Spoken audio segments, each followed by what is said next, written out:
Well, AAA is right. A record-busting 107 million of us plan to travel for the year-end holidays, and most of us, nearly 97.5 million, will drive. Yeah, and car coach Lauren Fix joins us to help you get ready to make that big road trip and to deal with some of the dangers that you could find out there on the road. Thanks for being with us, Lauren.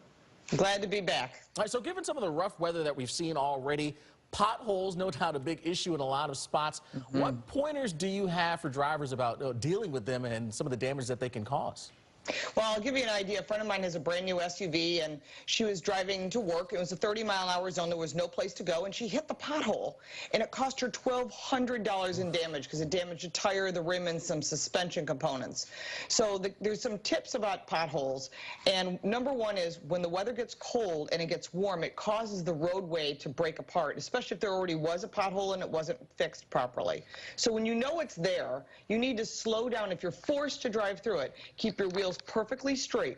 Drive slowly into the pothole and slowly out. Maintain speed. If you can avoid it, of course, that's the best thing, whether you straddle it or go around it. But you got to watch what's going on traffic-wise. So, Lauren, following what you said, should you brake when you hit the bottom of a pothole if indeed you can't avoid it?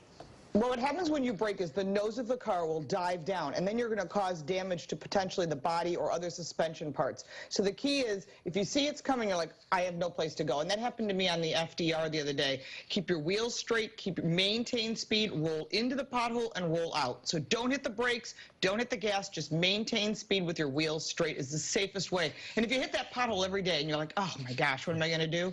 Get your wheels aligned, find an ASC certified technician, have them take a look at your vehicle. If it damages a tire, that tire can get a bubble on the side, and that could be very dangerous.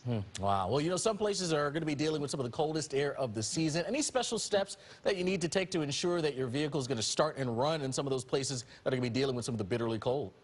Well, one thing to start and run, you need a battery, and batteries do not like the cold. And that includes if you have an electric vehicle or a hybrid plug-in, you'll notice that the battery life cuts in half. And that's because real cold and real warm weather temperatures, they just don't like batteries. And so it's one of the things to know that, gee, I'm having trouble starting this vehicle. Go find a battery. There's a million places to go. I could list you about 10 different places, and usually they have a warranty. Save that warranty in a file folder somewhere, because if it goes bad again, you can get it replaced for free. Some of them have lifetime warranties. And then, of course, all those 9 fluids in the car, coolant and oil and brake fluid, all those things you go, I have no idea. I never even looked at that.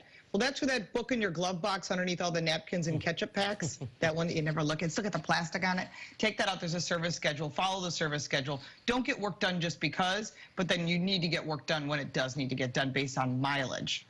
All right, Lauren Fix, we always appreciate you. Always a fun time chatting with you there. And make sure you clean out those glove boxes as well, the ketchup packets and the